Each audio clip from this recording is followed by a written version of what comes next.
चलो बोलो क्वेश्चन क्या है। 18 नंबर वाला क्वेश्चन RS अग्रवाल से है ना।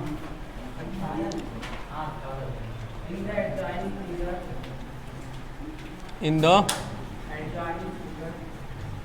adjoining figure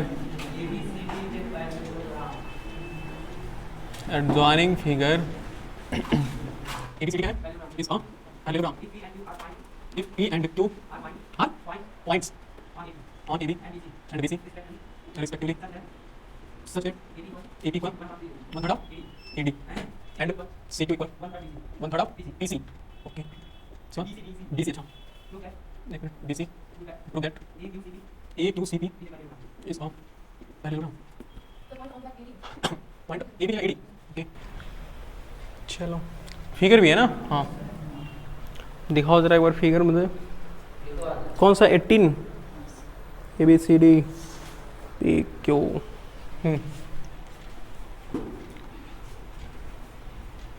देखो ध्यान से देखो एकदम बिल्कुल। अब कापी बंद होना चाहिए तभी समझ पाओगे। क्वेश्चन थोड़ा सा बड़ा लगता है, देखने में ही लग रहा बड़ा है।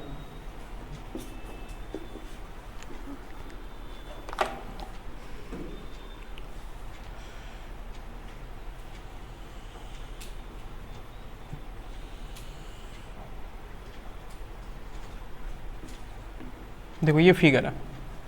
चलो गिवन लिखते हैं जी। गिवन बताओ क्या दिया हुआ है, बोलो। ABCD क्या है? एक पैरेललोग्राम है। ABCD is a parallelogram. अब देखो जैसे ही पैरेललोग्राम आए तुरंत पैरेललोग्राम की सभी प्रॉपर्टी क्या होनी चाहिए? याद होना चाहिए। मतलब दिमाग में तुम्हारे पास पैरेललोग्राम की सभी फाइलें एकदम ओपन होनी चाहिए, एकदम बिल्कुल एक्टिव होने चाहिए। कह रहा if P and Q are point on AD। देखो P and Q are point AD and BC respectively. मतलब यहाँ तक तो कोई गिवन चीज वाली है नहीं। सच दैट AP इक्वल, हाँ ये इंफॉर्मेशन अच्छा है। AP इक्वल क्या है? 1/3 of AD।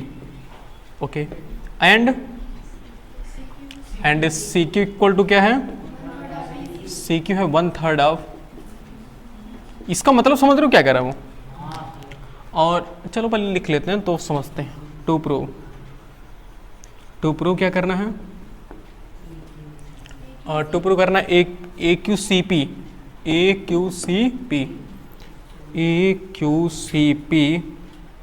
Is a parallelogram.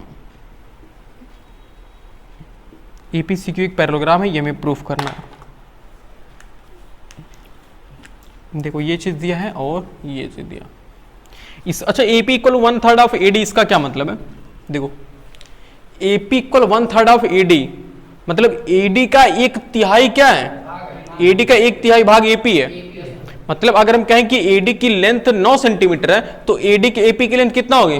3 centimetre होगी। बिल्कुल। और सेम ही रीजन यहां पर भी है। अगर हम कहें कि BC की लेंथ 12 सेंटीमीटर है तो CQ की लेंथ कितना होगी? 4, क्योंकि 4 3 12। देखो 1/3 है ना, इसका 1/3 भाग है। BC का 1/3 भाग क्या है? CQ है। समझ पा रहे हो? ओके हमें प्रूफ क्या करना? हमें प्रूफ करना कि ये जो बीच वाला फिगर बना है ना, ये फिगर कैसा है?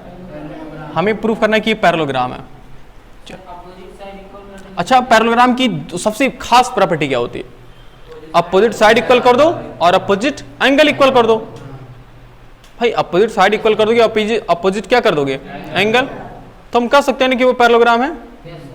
दो प्रॉपर्टी काफी है। देखो पहले ओरली हम प्रूफ करना चाहेंगे इसे।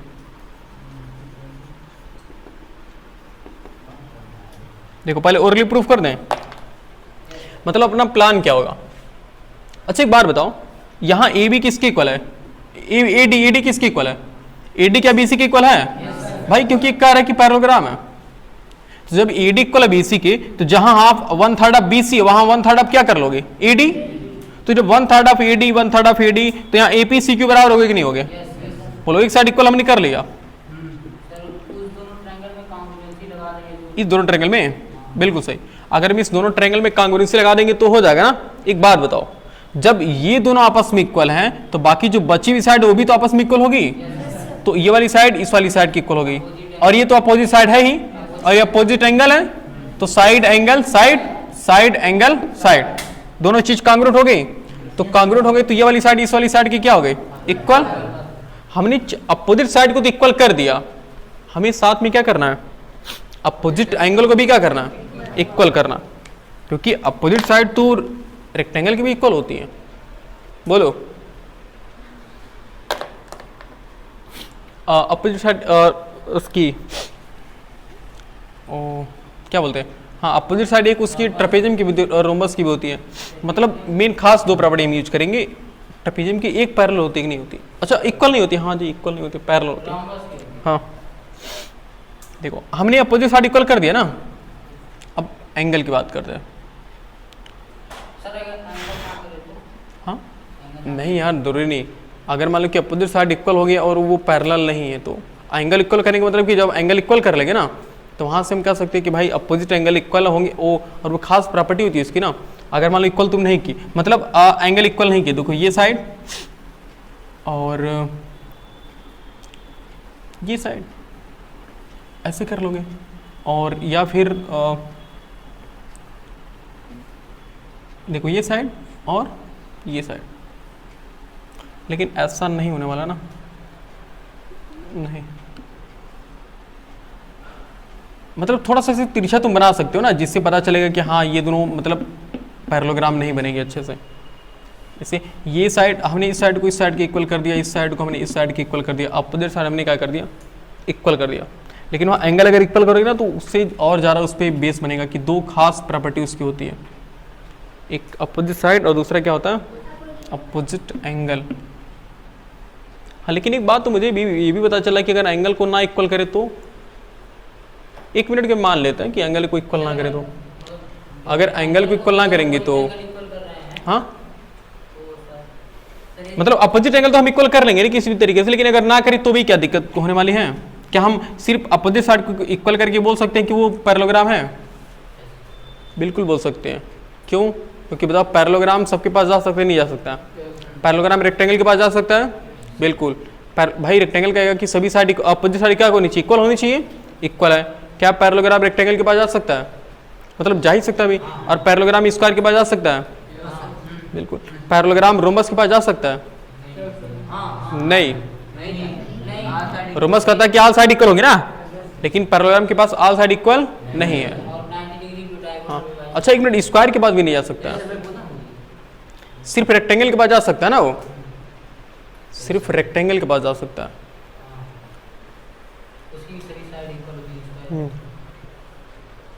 तो अगर हम अपोजिट साइड इक्वल कर देंगे, हाँ अपोजिट साइड हमने क्या कर दिया, इक्वल कर दिया। अगर मान लो कि एक तरह से हमने अपोजिट साइड इक्वल कर दिया, ये साइड इसकी इक्वल और ये साइड इसकी इक्वल, तो क्या हम इसको रोम्बस रेक्टेंगल पैरेललोग्राम बोल सकते हैं? देखते हैं कैसे। अगर अपोजिट साइड हमने इक्वल कर दी तो हमारे दिमाग में कितने कंफ्यूजन आ सकते हैं, बोलो कितने कंफ्यूजन आ सकते हैं? हो सकता है क्या हो जाए, रेक्टेंगल हो जाए, बोलो। अपोजिट साइड हमने इक्वल किया, हो सकता है स्क्वायर भी हो, लेकिन हमने अपोजिट साइड सिर्फ इक्वल किया ना, ऑल साइड हमने इक्वल नहीं किया, सिर्फ हमने अपोजिट साइड क्या किया, इक्वल किया। तो रेक्टेंगल हो सकता है, बस और कुछ नहीं हो सकता, बोलो। हाँ अरे पैरेललोग्राम तो होगा ही, काइट कैसे हो सकता है यार? रोम्बस में भी ऑल साइड इक्वल होती है ना, ऑल साइड इक्वल होती है, अपोजिट साइड सिर्फ पैरेलल होती है ना, ऑल साइड इक्वल होती है।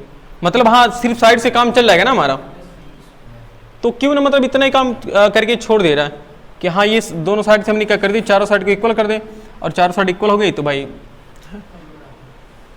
और चारों साइड इक्वल हैं तो क्या वो पैरेलल होना संभव है? ये भी देख लेते हैं क्या, सोचो जरा। क्या अगर चारों मतलब चारों साइड कह रहे हैं जी, अपोजिट साइड अगर इक्वल हैं तो क्या वो संभव है कि उसके अपोजिट साइड इक्वल के साथ साथ पैरेलल भी हो? बोलो। अपोजिट साइड अगर इक्वल हो जाए तो क्या पॉसिबिलिटी है कि दोनों पैरेलल हों? देखो अगर ये साइड हमने ऐसे इक्वल कर दिया और ये साइड हमने थोड़ा ऐसे कर दिया, और हमने इसको ऐसे कर दिया,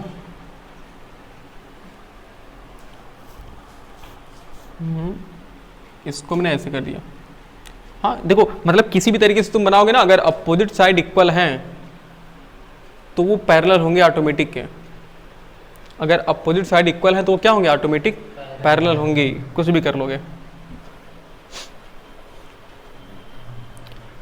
लेकिन अगर मान लो कि किसी भी तरीके से हमें थोड़ा कंफ्यूजन है कि अगर पैरेलल होंगे कि नहीं होंगे, उसके लिए अगर हम मान लो इक्वल करते हैं एंगल को, तो क्या पॉसिबिलिटी है कि एंगल को हम इक्वल कर लेंगे? देखो कैसे, अगर तुम इस एंगल को x मान लिए, बोलो अच्छा ये वाला एंगल इस वाला एंगल की इक्वल है ना? अगर मान लो कि अच्छा हम दोनों ट्रायंगल को कांग्रुएंट करेंगे नहीं करेंगे? कर दिए ना दोनों ट्रायंगल को। जब दोनों ट्रायंगल को हमने कांग्रुएंट कर दिया तो बताओ BQ के इक्वल कौन आएगा? PD आएगा ना। देखो BQ के इक्वल PD, तो एंगल Q के प्लेस पर कौन आएगा? एंगल P वाला आएगा ना। बोलो, तो अगर ये भी भाई जब ये x है तो ये भी कितना होगा? x होगा। और अगर ये x है तो ये बीच वाला, उसके बाद ये हम हमें यही तो ज्ञात करना है, ये वाला फाइंड करना है ना। ये वाला कितना होगा? अगर ये x है तो ये भी कितना होगा? तो क्या हमने अपोजिट एंगल इक्वल प्रूफ कर दिया ना। और सिमिलरली ये वाला एंगल भी इस वाला एंगल की इक्वल है कि नहीं है? अगर तुम ये वाला एंगल y मान लो तो ये वाला भी एंगल कितना हो जाएगा? y, कांग्रुएंसी से। तो अगर ये y है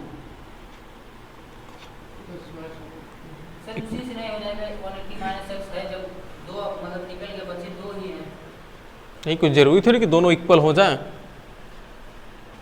ये दो एंगल अपोजिट इक्वल हो गए तो जरूरी थोड़ी कि ये जो बाकी बचे दो एंगल है वो भी इक्वल होंगे। एक मिनट सुन लो, एक मिनट। अगर हाँ इनका अपोजिट एंगल इक्वल होता है ना, बोलो इनका अपोजिट एंगल क्या होता है? इक्वल होता है। तो हम अपोजिट एंगल जब इक्वल करेंगे तो इसको मान लो कि ये क्या है? Z है, और ये क्या है? R है। ऐसा मान लेते हैं इसे थोड़ा जल्दी समझने के लिए। तो Z प्लस वाई किसकी इक्वल होना चाहिए? बोलो y प्लस R की इक्वल होना चाहिए ना। तो अब जब यहाँ y और y इक्वल है तो y और y इक्वल है तो ऑटोमेटिक z किसके इक्वल हो गया? R के। तो देखो ये वाला इसके इक्वल हो जाएगा ना। तो हम यहाँ से क्या कर सकते हैं, दोनों अपोजिट साइड को इक्वल हमने कर दिया और अपोजिट एंगल को भी क्या कर दिया? इक्वल कर दिया।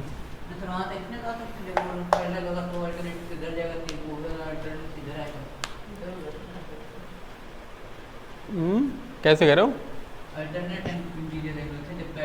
कहाँ पैरेलल मिल रहा? ये दोनों पैरेलल होते हैं ना। हाँ, अब ये वाली साइड तो पैरेलल हो रही है। अच्छा ये वाला और ये वाला कह रहे हो? अच्छा ये वाला और ये वाला, हाँ हाँ भाई AD और BC की बात कर रहे हो ना। अच्छा ये बात सही। देखो ये अगर x है तो ये भी कितना हो जाएगा? सही है ना। हाँ बात तो सही कर रहा हूँ। अगर ये यहाँ की बात करते हैं, ये x है तो ये भी कितना हो जाएगा? हाँ सही। y की हमें कोई जरूरत नहीं पड़ रही थी। सोचो भाई जब ये इसके पैरेलल तो ये देखो PC ट्रांसवर्सल की तरह दिख रहा है ना। तो ये वाला एंगल और ये वाला एंगल अल्टरनेट इंटीरियर एंगल है ना। हाँ सही करो। हमें एंगल मतलब हमने एक दूसरा आइडिया बताया था कि अगर मान लो कि नहीं समझ में आ रहा, उसमें दिमाग नहीं काम किया, तो यहाँ ट्रायंगल से हम इक्वल कर लेंगे। ये y है तो ये भी y होगा, और ये y है तो ये कुछ और मान लेंगे, ये y है तो ये इसको कुछ और मान लेंगे, तो ये ऑटोमेटिक दोनों इक्वल हो जाएंगे। सोच पा रहे हो? बोलो थोड़े कंफ्यूज कहाँ लग रहे हो जी? कंफ्यूजन है क्या इसमें कुछ? अब सिंपली यार थोड़ा क्रिटिकल है बस। हमने सबसे पहले क्या कहा? सबसे पहले कहा कि जब ये CQ है 1/3 के और ये AP है AD के 1/3 के, तो देखो अभी समझ में आ गई। एक तरह से बताना शुरू करते हैं। सबसे पहले हमें क्या करना है?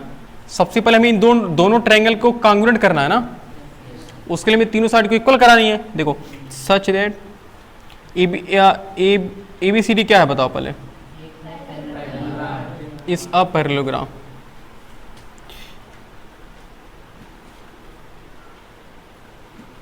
जब ये पैरेललोग्राम है तो AD किसके इक्वल होगा? AD BC के इक्वल होगा। मतलब यही खास हमें जरूरत है, लेकिन दूसरा वाला भी लिख लो कोई दिक्कत नहीं। और AB किसके इक्वल होगा? AB DC के इक्वल होगा। सच दैट देखो ये गिवन में क्या दिया? AP इक्वल टू क्या है? 1/3 ऑफ AD दिया। इसको इक्वेशन फर्स्ट नाम दे दो। और एक और चीज दिया, CQ इक्वल क्या दिया हुआ? CQ इक्वल है 1/3 ऑफ BC दिया हुआ। इसको क्या मान लो, बाई फर्स्ट और सेकंड से क्या देख पा रहे हो, बाई फर्स्ट एंड सेकंड से हम देख पा रहे हैं। अच्छा एक मिनट रुको, अभी तो ऐसे इसको सेकंड ना मानो, रुक जाओ एक मिनट, ये जल्दबाजी हम कर दे रहे हैं। सी क्यू इक्वल, बताओ ये 1/3 ऑफ, और बी सी के प्लेस पर क्या लिख सकते हो, बी सी के प्लेस पर ए डी लिख सकते हो ना, तो ये हो गया ए डी। ये क्वेश्चन नंबर कौन सा हो गया, सेकेंड। अब बाई फर्स्ट एंड सेकेंड देख लो, by first and second, by first and second बताओ क्या होगा, भाई दोनों के आरएचएस इक्वल है ना, तो ए डी किसके इक्वल हो जाएगा, एपी, एपी किसके इक्वल होगा, सी क्यू के, एपी किसके इक्वल आया, सी पी के, तो हमने एपी को किसके इक्वल कर दिया, सी क्यू के, ओके।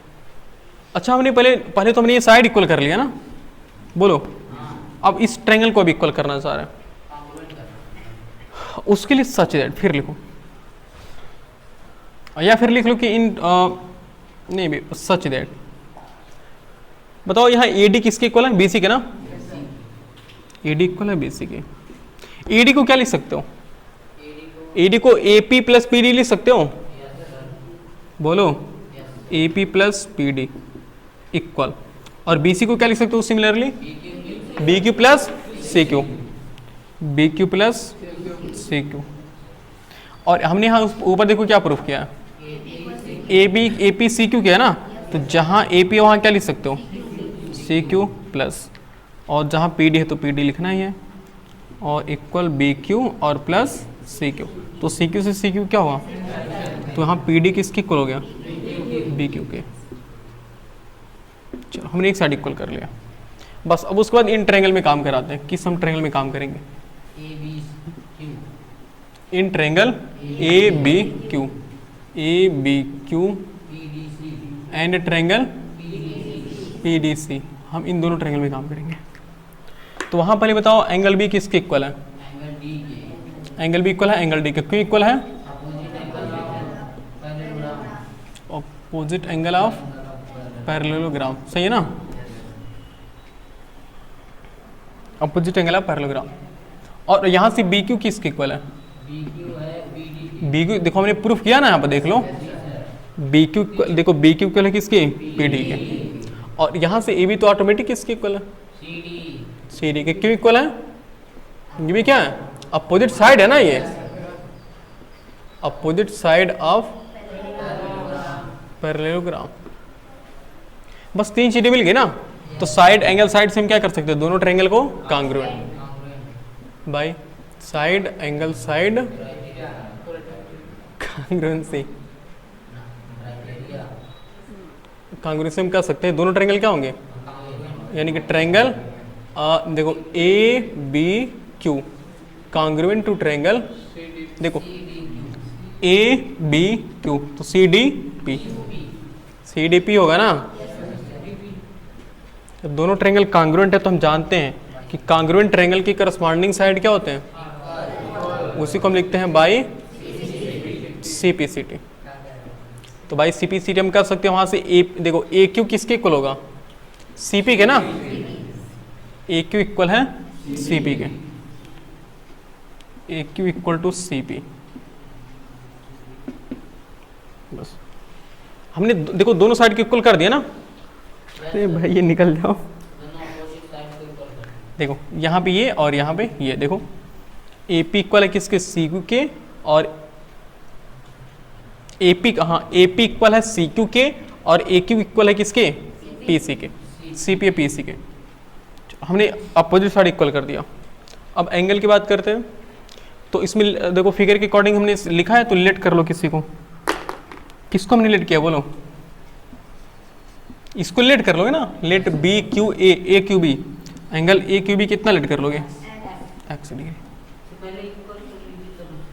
हाँ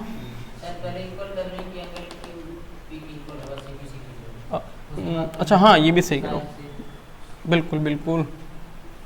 एंड देखो ये AP AQ किसके इक्वल है, CP है ना, एंड और CP CT से ही देखो ये वाला Q, ये वाला Q वाला एंगल किसके इक्वल होगा, P के ना, Q वाला P के, Q वाले का नाम क्या होगा, AQB इक्वल टू AQB किसके इक्वल होगा, DP सी के, सही है।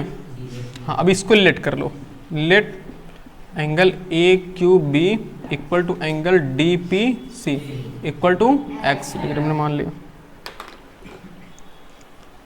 Okay such that A Q B angle A Q B plus of ऊपर वाले एंगल का नाम क्या है, A Q C, angle A Q C, दोनों का सम 180 होगा, बोलो कैसे, लीनियर पेयर एंगल से। तो ए क्यू बी कितना हमने लेट किया, plus angle A Q C equal to 180, तो एंगल ए क्यू सी कितना हो गया 180 माइनस एक्स। अच्छा जैसे मैंने ये काम किया सेम उसी तरीके से हमें यहाँ भी करना होगा ना, तो सिमिलरली कर लीजिए ना। सिमिलरली एंगल कौन सा, एंगल ए पी सी, ये भी कितना आएगा 180 माइनस एक्स आएगा। उसके बाद अब क्या लिखोगे, लिखोगे सच दैट ए डी, जैसे हमने देखो एक पेयर ऑफ एंगल हमने एक one pair of opposite angle हमने इक्वल कर लिया ना। बोलो एक अपोजिट एंगल का एक पेयर हमने इक्वल कर लिया ना। बाकी एक वाले जो पेयर बचा इसके लिए हम क्या करेंगे, लिखेंगे such that A D parallel to B C and transversal P C, such that A D parallel to B C and transversal क्या है पी सी। तो वहां से कौन कौन एंगल इक्वल होंगे, देखो ऊपर वाले का नाम क्या है angle D P C equal to angle किसके पी सी क्यू, और दोनों किस रीजन की वजह से हमने इक्वल कर रहे हैं, alternate interior angle A I A. तो डी पी सी हमने कितना लेट किया था x equal to angle P C Q, P C Q. So angle P C Q कितना हो गया एक्स। बिल क्यों नहीं, क्या मतलब यहाँ करोगे ना ऐसे A B parallel to C B and transversal A Q, मतलब सेम वही काम करेंगे ना। तो सिमिलरली कर लो, मतलब जैसे हम नहीं करा उसी प्रकार हम करेंगे। Similarly angle P A Q, angle P A Q कितना हो जाएगा 180 डिग्री। अब ऐसा लेकिन देखो हमने सबको अलग अलग इक्वल कर लिया, वो देखो सब कहाँ पे हैं देखते हैं। देखो एक साइड यहाँ पे है, ग्रीन वाला देखना, एक साइड यहाँ पे है, एक साइड अपोजिट, ये अपोजिट साइड है ना। देखो A P parallel to C Q, A Q parallel to A Q equal to किसके हैं पी सी के।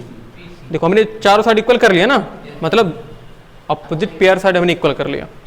उसके बाद एंगल की बात करते हैं। एंगल ए वाले को देखो हमने इसके इक्वल कहाँ प्रूफ किया है, यहाँ किया ना, देख लो ये वाला और ये वाला। और उसी प्रकार हमने देखो क्यू वाले को कहाँ इक्वल किया, देखो एक बार यहाँ पे है और एक बार नीचे, देखो सही है ना।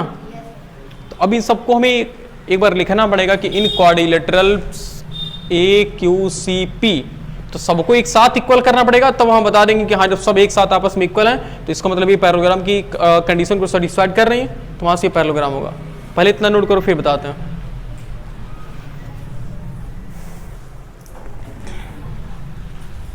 हमने देखो क्या किया, हमने पूरा सब कुछ जितना भी चीजें जरूरत थी एक पैरेललोग्राम को प्रूफ करने के लिए जितनी भी जरूरत वाली चीजें थी वो हमने प्रूफ कर दिया ना। बस अब उसी को लिखना है और बताना उसे कि हाँ प्रूफ कर दिया हमने। तो लिखेंगे इन क्वाड्रिलेटरल, अभी हमने पैरेललोग्राम नहीं कहेंगे उसे, क्वाड्रिलेटरल कहेंगे। In quadrilateral A Q C P, in quadrilateral A Q C P. इस क्वाड्रिलेटरल में हमने ए पी को किसके इक्वल किया है, सी क्यू इक्वल किया, एंड ए पी को सी क्यू के और ए क्यू को किसके इक्वल किया, ए क्यू को हमने किसके इक्वल किया, पी सी के इक्वल किया।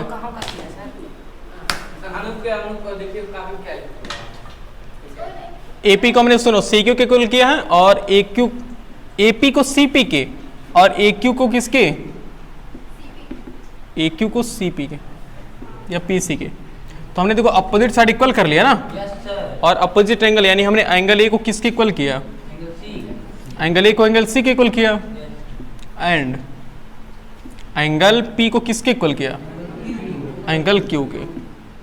तो अब देखो हमने अपोजिट साइड इक्वल कर लिया, अपोजिट एंगल इक्वल कर लिया, तो हम कह सकते हैं ना कि एक पैरेललोग्राम है। अब यहाँ फाइनली हम कह सकते हैं finally, so we can say that A Q C P quadrilateral, A Q C P is a parallelogram. इसी को कहने के लिए हमने इतना बड़ा तामझाम करना पड़ा।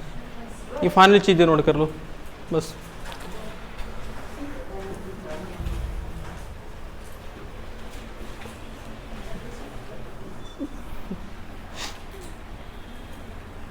बोलो क्या है,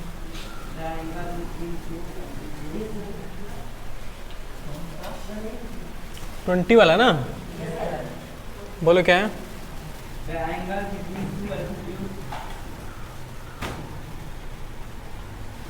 द एंगल बिटवीन क्या,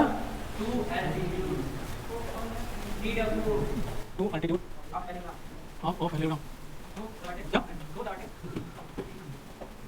okay vertex of an obtuse angle on the is 60 degree, okay बस फिगर दिया।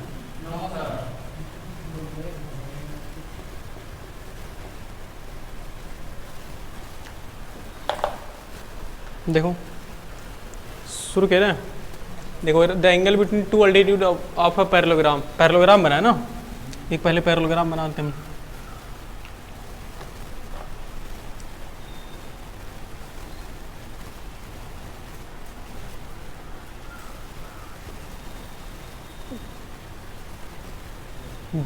ए बी सी डी, देखो कह रहा है कि the angle between to parallelogram, the angle between two altitude of a parallelogram through the vertex of an obtuse angle,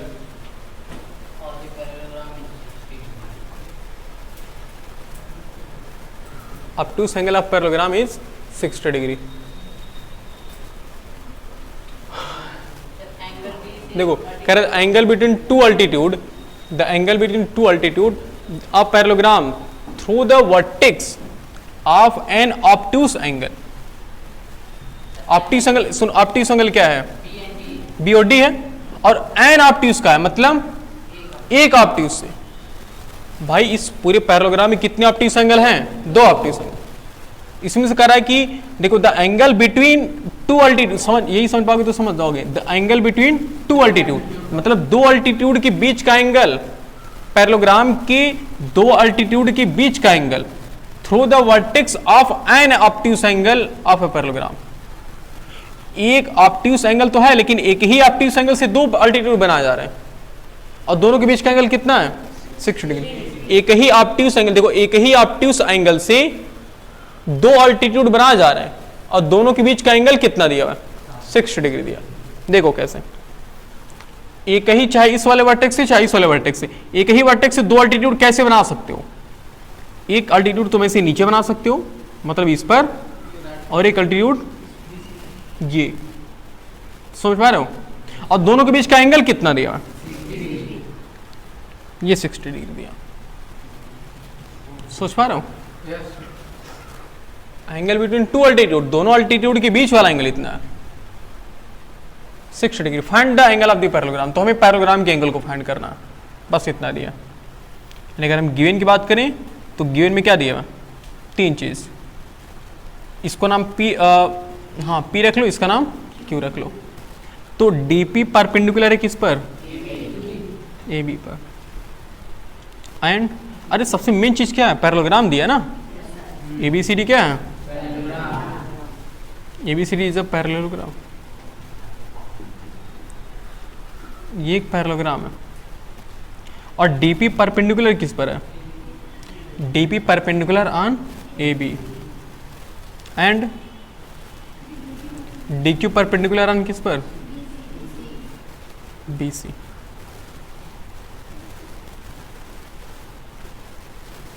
ये चीज दिया। और एक चीज़ दिया, और एंगल पी डी क्यू कितना दिया है? बस, और कुछ दिया है क्या इसमें? बस इतना चीज़ दिया, 3 चीज़ दिया। चलो हमें क्या फाइंड करना है?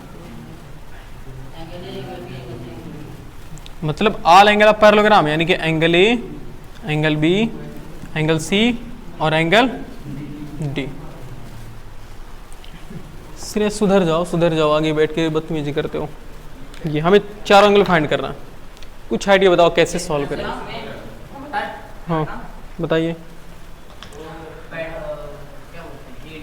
आइडिया बताओ। AD, AD parallel to BC, transversal D Q. नहीं, नाम बताओ पूरा, इधर का उधर का क्या? A D Q. हाँ ओके, तो अच्छा ये 90 तो ये भी 90 होगा, तो ये 60 तो 30 हो गया। बहुत अच्छे। सिमिलरली हाँ,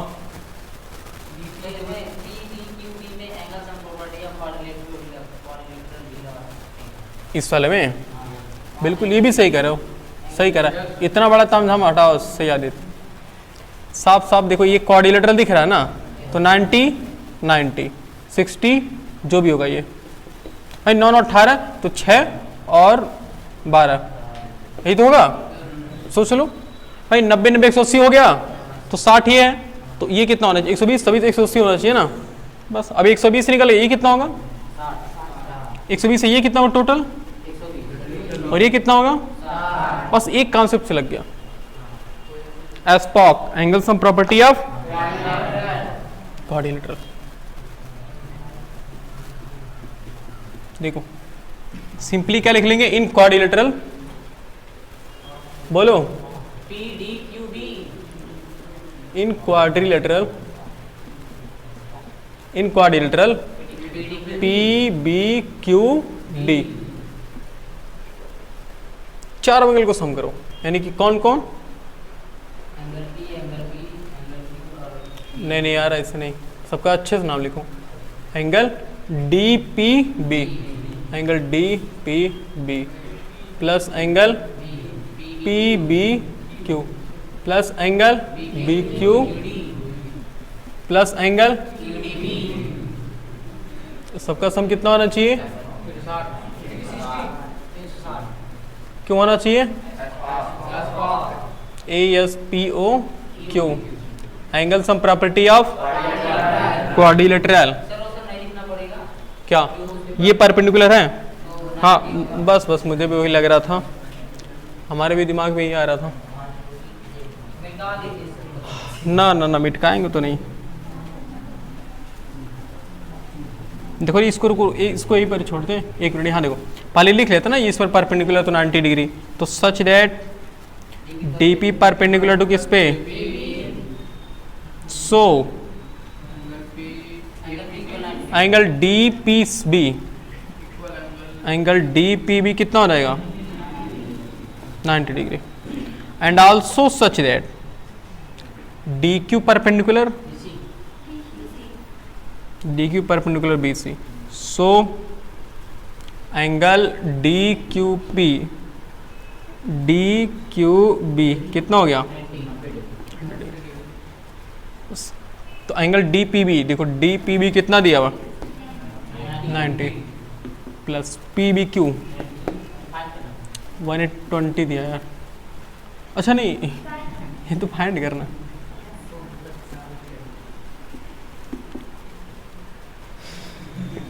भाव खा रहे हो कि हमको गलत साबित कर? B Q D, B Q D कितना है? और ये कितना है? Equal 360। Angle P B Q कितना हो गया? प्लस 9 6 15, 15 9 कितना होता है? इतनी वीक मैथ है तुम लोग की। तो देखो angle P B Q equal कितना हो गया? 360 माइनस कितना आएगा? बस अब यहां से डायरेक्टली लिख लो, सच दैट, रुको, P B Q equal to, directly P भी क्यों छोड़ा, बी लिख लेना directly, angle B equal to angle D. और क्यों दोनों किसके इक्वल होंगे, 120 के। रीजन में क्या लिखेंगे, ओप्पो एंगल ऑफ पैरेललोग्राम, माने opposite angle of parallelogram, such that angle B plus angle A equal to 180 degree. बोलो रीजन क्या लिखेंगे, angle B plus angle A 180 degree. क्यों, बिल्कुल क्योंकि हम जानते हैं कि adjacent angle of sum of adjacent angle of parallelogram कितना होता है, तो adjacent angle of parallelogram, parallelogram समझ पा रहे हो ना, ऐसे भी लिखा रहता है। तो एंगल बी कितना दिया है, तो एंगल ई कितना हो गया 180 माइनस 120, आराम से एंगल ई कितना हो गया 60 degree, such that angle equal to angle, क्यों, अपोजिट एंगल ऑफ पैरेललोग्राम। बस बस, तो एंगल ए किसके इक्वल है, और दोनों किसके इक्वल होंगे, सॉल्व हो गया। बच्चों बजाओ ताली, नोट करो। चलो बोलो क्वेश्चन अगला,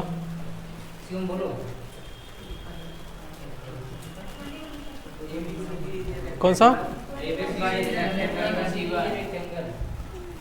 कहीं हर प्लान तो नहीं बना ली कि हर क्वेश्चन पूछना है, नहीं सर, ये मतलब एक एक क्वेश्चन छोड़ के पूछे तो पूरा लगातार हो गई। ABCD is a rectangle, diagonal बोल रहा हूं, डायगोनल इसी bisects angle A as well as angle C, ये से करो so that diagonal BD angle D. बस फिगर ने दिया ना,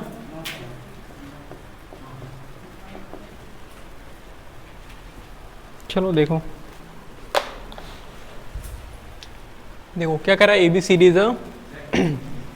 ये एक रेक्टेंगल है, रेक्टेंगल की प्रॉपर्टी क्या होती है मिस्टर शुभम,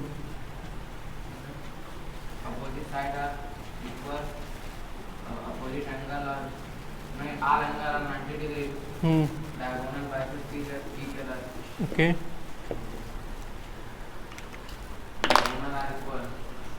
ठीक।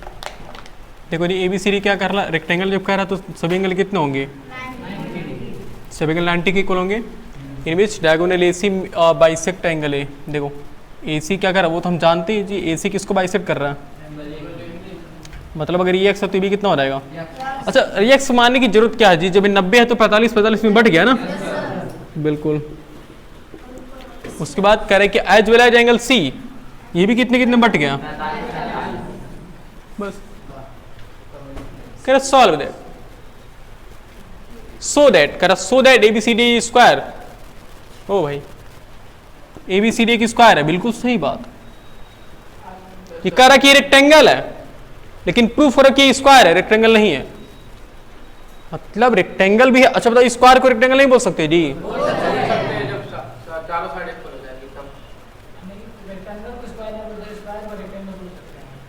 अरे वाह सही बात, मतलब स्क्वायर को रेक्टेंगल बोल सकते हैं, स्क्वायर को रेक्टेंगल बोल सकते हैं, लेकिन रेक्टेंगल को स्क्वायर नहीं बोल सकते, बिल्कुल भाई। जब सुनो, जब स्क्वायर होगा तो इसी स्क्वायर को हम रेक्टेंगल बोल सकते हैं ना। अरे वाह मनदीप बड़े मगन हो दिख रहे हैं ये बहुत बड़ी चीज बता दी है भाई।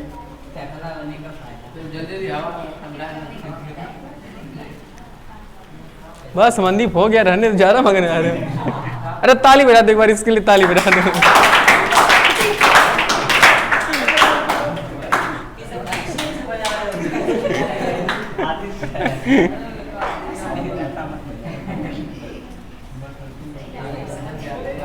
चलो गिवन में क्या दिया है बताओ मनदीप गिवन में क्या दिया हुआ है, बिल्कुल ABCD क्या है, बस आराम से जान रहे भाई, इसमें आप थोड़ा सा ABCD इज ए रेक्टेंगल और AC bisects angle A as well as angle C। बस इतना ही चीजें हैं। और क्या प्रूफ करना है? अच्छा दूसरा क्या प्रूफ करना था? Diagonal BD bisect angle A as well as, ये तो प्रूफ हो जाएगा। लगे रास्ते में खड़ा क्यों क्या नहीं साइकिल को? देख लो देख लो और देख लो देख लो।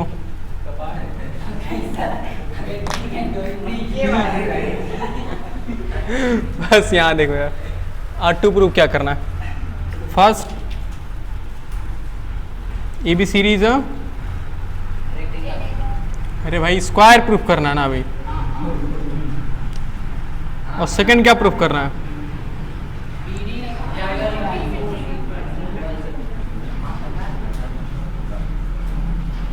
BD bisects angle B as well as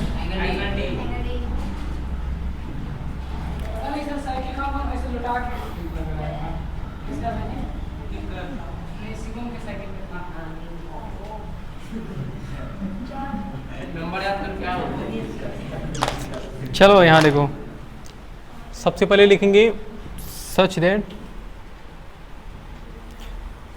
ABCD क्या है? Is a rectangle. जब ये रेक्टेंगल है तो angle A, angle B, angle C, angle D सब किसके इक्वल हो गए? 90 के इक्वल हो गए।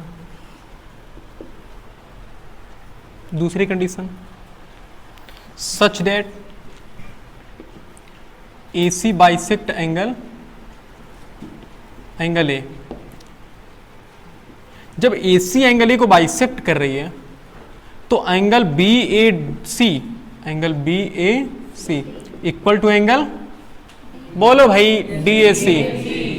सुसुप्त तो एकदम शांत डीएक्टिव बैठे रहते हो। इक्वल टू क्या होगा? 90/2 क्या होगा ना? Angle BAC equal to angle DAC। और दोनों किसके होंगे? ये हल्ला हल्ला नहीं करते हैं, ये तो फिर सब जानते हो। जो चीज़ आसान है सब जानते, 90/2 45 ही होगा ना, इसमें क्या हल्ला करने वाली बात है? सच दैट AC बाइसेक्ट्स, कहें जानवर की तरह बिहेव करते हो, एंगल C होगा ना? तो angle BCA DCA, angle BCA equal to angle DC, दोनों किसके इक्वल होंगे? 90/2। नहीं अलग बनने की कोशिश ना करो, बटा 2 ना कहो। DC दोनों किसके इक्वल होंगे? 45 डिग्री के।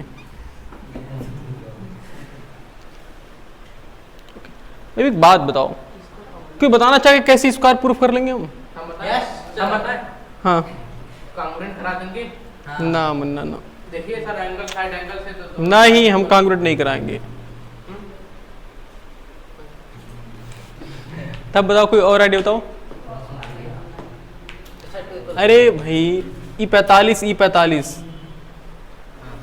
कौन सा ट्रायंगल हुआ? आइसोसेलेस। तो जब ये, अच्छा बताओ, ये ब्रीथ होता ना रेक्टेंगल का, और ये क्या होता भाई? लेंथ ब्रीथ के इक्वल हो गया, मतलब स्क्वायर हो गया।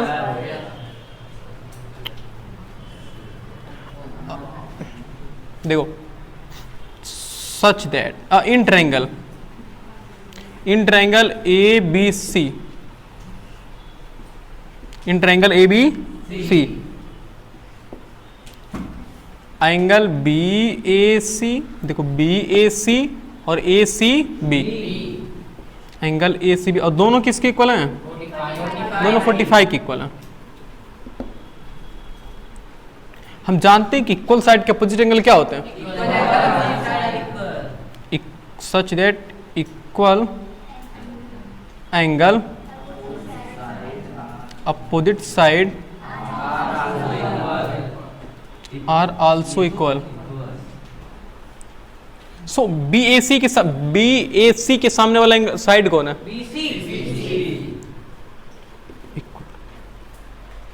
ए सी बी के सामने वाली साइड क्या है? बी सी इक्वल है ए बी के। अच्छा, जो हमने काम यहाँ के सेम वही काम यहाँ भी करेंगे ना, तो उसके लिए क्या लिख लेते हैं हम?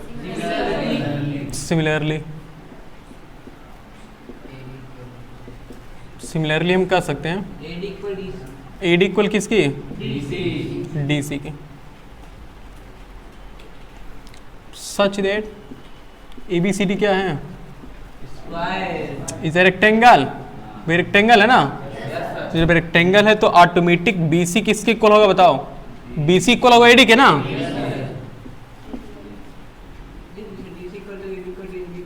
एंड ए बी किसके इक्वल होगा? DC। भाई हमने यहां प्रूफ किया है बी सी किसके इक्वल है? ए बी के। तो इसको फर्स्ट मान लो, इसको सेकंड मान लो। बी सी की प्लेस पर हम क्या लिख सकते हैं? A B. तो यहाँ ए बी भी किसके इक्वल हो गया? अब इसको थर्ड इक्वेशन मान लो, A B equal D C, और डी सी को हमने क्या प्रूफ किया? तो यहाँ ए बी फिर किसके इक्वल हो गया? ए डी हो गया ना। और ये कौन सा इक्वेशन? देखो चार कंडीशन देखो। पहले इक्वेशन में ए बी बी सी के बराबर है, दूसरे क्वेश्चन में ए डी डी सी के बराबर है, और यहाँ ए बी ए डी के बराबर है, और ए डी इसको फोर्थ मान रहे हैं। तो बताओ चारों क्वेश्चन से हम क्या कर सकते हैं कि A B B C C D D A सब बराबर आपस में। तो by first second third and fourth, by first second third and fourth हम कह सकते हैं कि ए बी बराबर बी सी सी डी और डी ए सबके सब आपस में क्या होंगे? सबके सब आपस में क्या होंगे? इक्वल होंगे।